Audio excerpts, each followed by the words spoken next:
Drink Georgetown Tavern Beer, your new locally brewed domestic-style lager. 4.2% alcohol.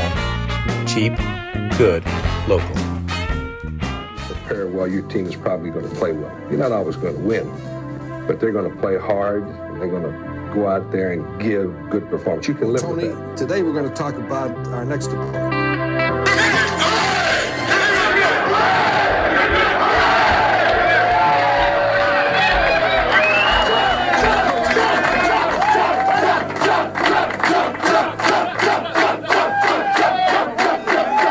It's a Friday. That means it's a last word with Bob Condotta. Bob Condotta gets the last word on your Seattle Seahawks, all right? That's it. That's all you need to hear. Bob's thoughts, and then shut everyone else out. Okay, all right? Bob Condotta with us.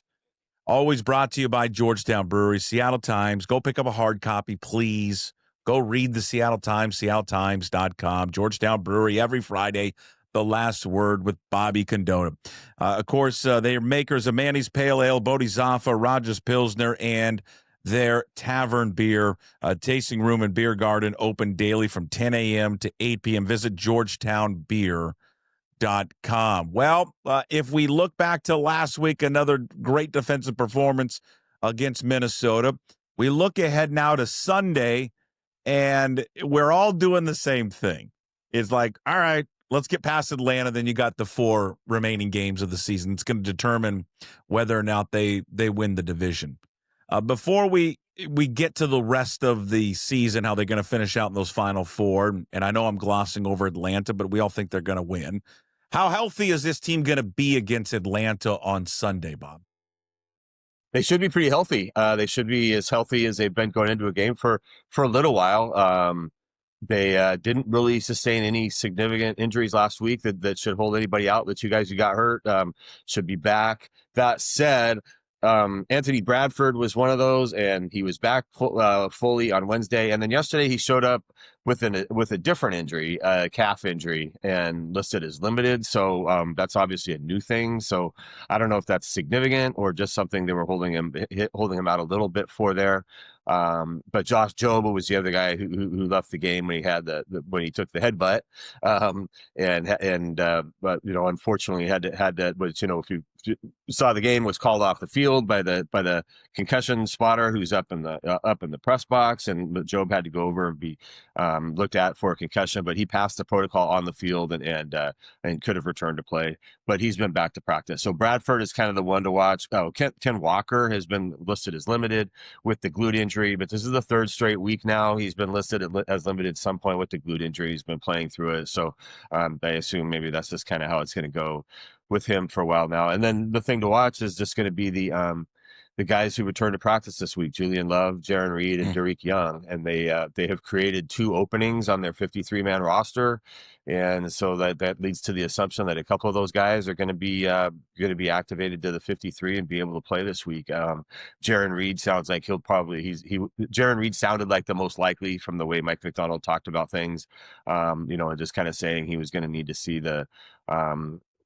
Just see if he could play with the hand after he'd had it. If he could practice with the hand, then he was going to sound like he was going to be good to go. So, and then we'll see on the other guys. I don't know if I would anticipate Julian Love yet. Sound like he had a little bit of a ways to go. He hasn't played in more than 2 months now. So I think maybe they could wait a little while, wait, another week or 2 anyway on him. But certainly again, they did create these 2 roster spots to lead you to believe they're going to fill them somehow. Let's go back to Anthony Bradford here for a second. He leaves the game last week with an injury. I was sitting in the stands, and I think when you didn't see him out there and you don't have the luxury of having your phone knowing exactly what's going on, I think everybody around us assumed he was benched. Yeah. Not having any idea about the injury. Comes out after the game, okay, he wasn't benched. It was because of an injury. There's been a lot of talk about Anthony Bradford throughout the season, right? He's been deemed the weak link of that offensive line. There's cut-ups all over the place on social media detailing Anthony Bradford. I've had fun with it. It's my new favorite game of watching Anthony Bradford drop back in pass protection and watching his head on a swivel, not blocking anyone. Some of it can be fair and some of it can be unfair. But Mike McDonald did address it this week, and maybe you're going to tell me he's addressed it in the past and we forget. But it seemed like that this week he addressed it more than maybe he's ever has done before. What do you think? Do you anticipate anything happening this week with Bradford? Jaylen Sundell, you're going to tell me, is coming back fairly soon. And when he does, do you think that they'll move things around when Sundell comes back? He has played guard in the past. Yeah, well, that was why McDonald addressed it differently this time, because the question was asked about Sundell, and if Sundell can return to practice next week, and we've been led to believe his injury is not overly significant. So the thought is that he should be able to return as soon as he's able to practice, and then he might, then it depends on how long they want to see him practice. And so so he could play guard. He was initially maybe going to be in the guard competition, and then they ended up. The way the center thing went, he ended up just basically playing solely center during training camp. And then because of Oluwatimi's back issue, and when he won the center job, they kind of just wanted to stick with that. And Oluwatimi is not viewed as being as much of a guard center option. He could be he could be an emergency guard if needed. But Sundell all along, that was one thought, was that he could be a little bit more. He just has a different, just a little bit bigger, essentially, a little bit more of the body type to kind of fit guard, as well as tackle. And so that was why he addressed it differently. And so that was just kind of the question was, what are you going to do when Sundell comes back? Does he take over Oluwatimi's spot, or do you find a way to play him elsewhere? And he did kind of leave the idea open that, everything's in competition all the time. Yeah, we've asked about Bradford. I know I've asked 2 or 3 times, and he's been asked about Bradford, more than a few times. The deal up until now is it's clear he's way ahead of Christian Haynes. So that hasn't really been an option up until now of anything you would do with him. They really liked Sundell at center. And like I say, Oluwatimi has never been viewed as a guy who would be a guard. So when Sundell's playing center and they like that, the only other option at right guard is Christian Haynes, but he was out. So he had the pec injury. He didn't return. So you had no other option for the first 2 months of the season other than, the 2 rookies there, Mason Richmond and Bryce Cabledew, who obviously they don't really think are that ready to play. So once Sundell comes back, then you do sort of have a potential option there of what to do. And he's back when, Bob? If Bradford's hurt, that would take care of things. What's the timeline again on Sundell? He is eligible to come off next week. So he had to miss 4 games because he went on IR. Okay. So he can return to practice next week.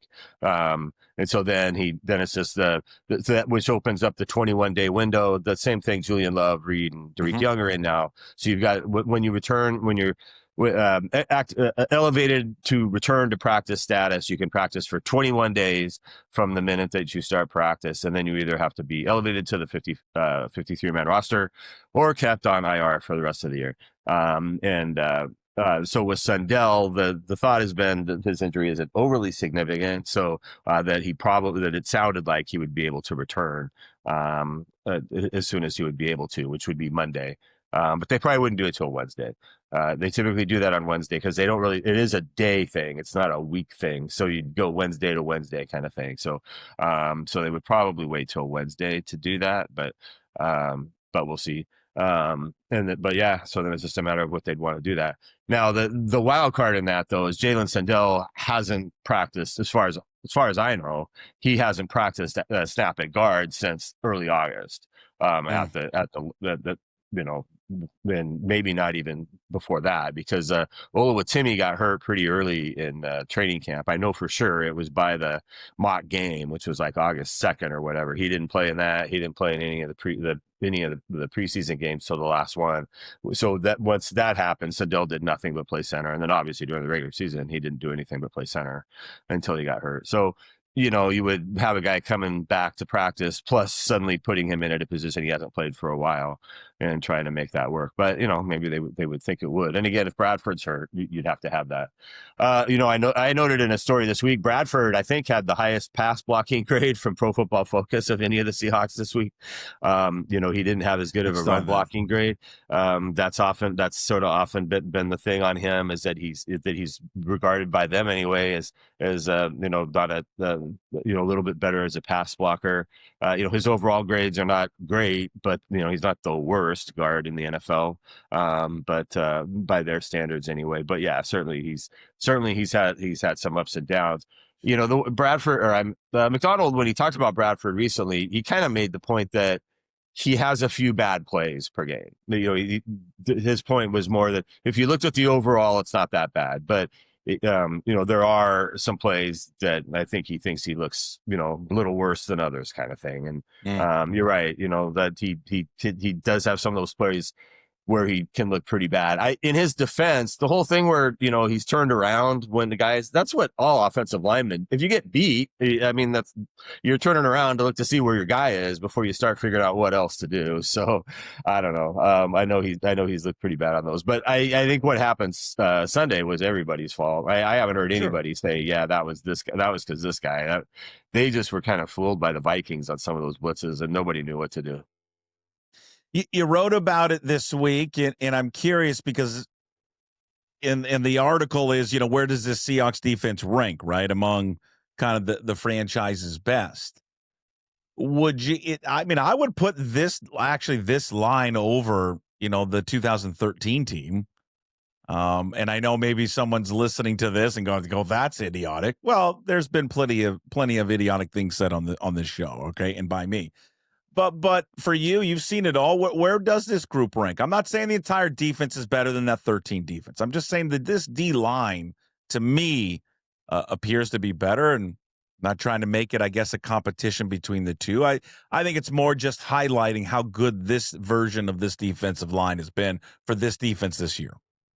Yeah, for sure. No, I think you could easily make a case for that. I mean, Leonard Williams, I don't have obviously the ability to watch every other team in the NFL or anything like that. So I don't know if there's a couple other guys that are playing better than him on the defensive line or at defensive tackle on the interior there, but I can't imagine they are. You know, as Mike McDonald said this week, I'd love to watch a film of everybody who's better than him because I don't think it's a very long one.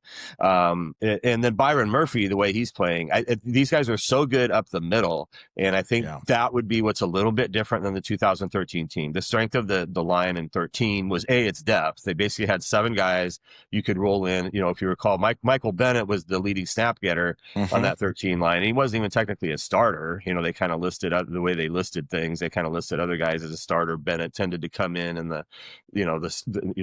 kind of not on that. But at that time, he wasn't necessarily playing all the time on first downs because he was coming in as a pass rusher. So he was, their pass rush line that they had.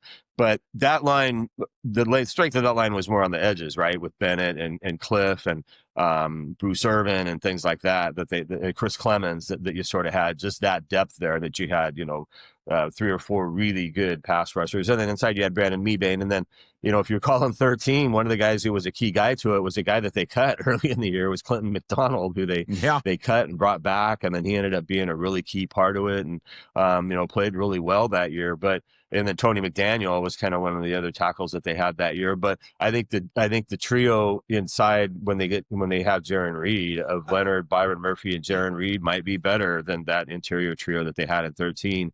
And then the outside with the way DeMarcus Lawrence has come along, DeMarcus Lawrence is kind of the Michael Bennett of this team. And, Uchenna Nwosu is kind of the Cliff Averill of this team in kind of what they do and how they've done it and how impactful they've been. And then with Derek Hall and Boye Mafe, don't have sack numbers. And so people who are going to look at that from those guys from the outside are going to be like, well, these guys aren't doing much. But if you look at their analytic numbers, they've each been really good in some things. Derek Hall rates really highly as a run stopper. Boye Mafe, as I put through in the story, I think is number 5 in ESPN's pass rush win rate. He creates a lot of stuff. He just hasn't gotten a lot of sacks himself.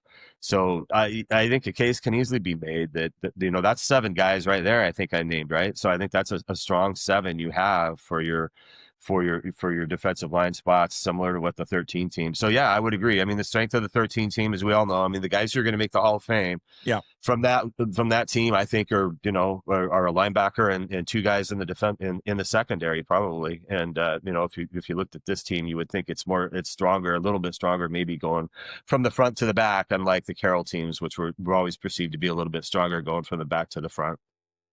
Okay. All right. Because now let's catch our breath, because what the biggest topic has been this week. And again, it's going to dominate kind of the Seahawks talking points. And It's one of those things where this team is playing so well right now. They're 9-3. We think they're going to go to 10-3 with the game this weekend against Atlanta, and then they've got 4 games remaining. And these are the 4 games, right? They're going to determine where their position in the playoffs are, and can they win a division?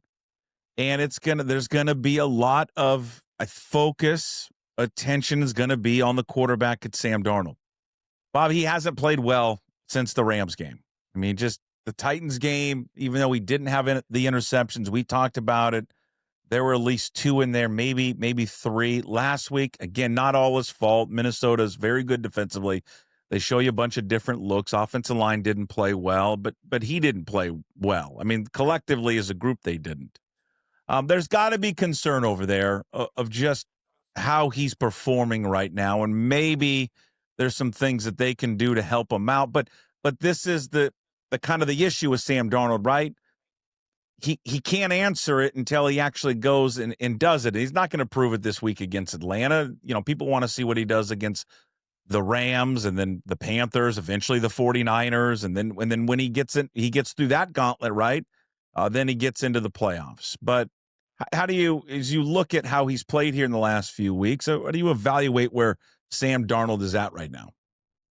Yeah, again, not to rely totally on PFF, but as a completely objective, neutral source, they rated his Minnesota game worse than the Rams game, from the simple fact of when they're looking more at kind of decision making and things like that. The Rams game, a couple of them were, I think they felt like were maybe forced on him a little bit more than in this game, where a couple of the things were just not great decisions he made on some things, and just fumbling the ball and things like that, which you can prevent theoretically a little bit more, a little bit easier Sure. as a quarterback than an interception sometimes, just by making sure you kind of tuck it under when you think you're getting hit. So for sure, it's listening to him this week, I was struck a little bit that he's kind of said the same thing for 3 weeks too. He knows what the issues are, and it's just a matter of doing it. Just decision making, getting rid of the ball more quickly, or going through his progressions more on some of the passes, and knowing when to take the sacks versus trying to make something happen. I think everybody kind of understands what the things is, but quarterback is one of the ultimate sports professions. It just comes down to that split-second decision-making, and everybody will always tell you that's what you can never judge a lot of times about these guys until they get out there, and it's a really hard thing to change too. This kind of guys sometimes do what they do, and that was the deal with Russell Wilson. He looked really good in practices, but then when he got out there in games and they realized, man, he almost always does the right thing.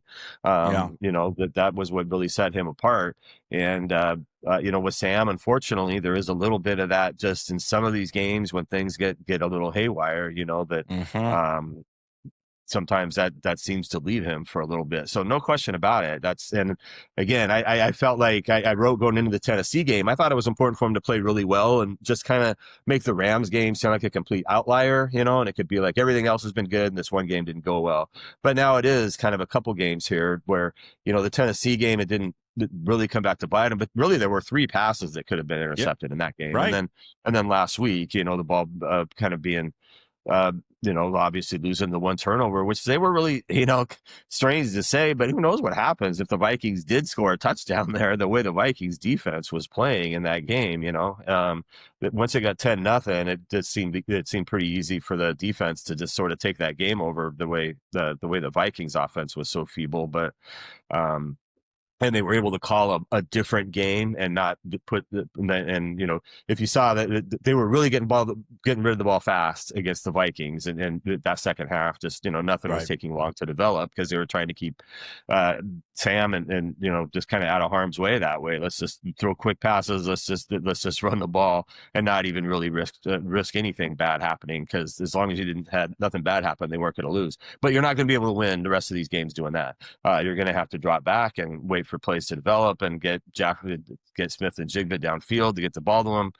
That's how you're going to have to win these games. And so, this is another game where just from the Atlanta standpoint, it'll be good a little bit because they're going to see a lot of what they saw in in general theme anyway from Minnesota. They don't necessarily blitz the same way Minnesota does, but they blitz a lot. So so it'll be a little bit of, okay, have they learned some things that way? But yeah, I think just having a good game to feel good about himself coming into these two games, because it's 2 games in 5 days with the Colts and the Rams. You're not going to have much time to fix anything in between that Ram game. You're pretty much going to go with what you have a day or two on the field, and then get ready to play that one. And yeah, for better or worse, the spotlight of everything is going to be on him, because I think you feel like the rest of the team is sort of in a decent spot to go win these games. It's just going to come back to quarterback play. It's just that I think the theme is that this defense is good enough to win a championship. They're not asking Sam Darnold to win a championship. They're just asking Sam Darnold not to screw it up. And again, it's not to be like as a game manager. It's just don't lose the game for Seattle. It'll be interesting to see how the final month plus half of the regular season will conclude for the Seahawks. He's got everything up at the Seattle Times right now. Hard copy, seattletimes.com. If you're not a subscriber, go be a subscriber. Great work and great content is always up there at Seattle Times and seattletimes.com. Last Word with Bob Condotta, brought to you by Georgetown Brewery. Again, makers of Manny's Pale Ale, Rogers Pilsner, Bodhisattva, and their new Tavern Beer Tasting Room and Beer Garden, open daily, 10 a.m. to 8 p.m. Visit georgetownbeer.com. Thank you, Bob. Enjoy the trip to Atlanta. We'll talk to you next Friday. Okay, thanks a lot, Jason. Yep, talk to you later.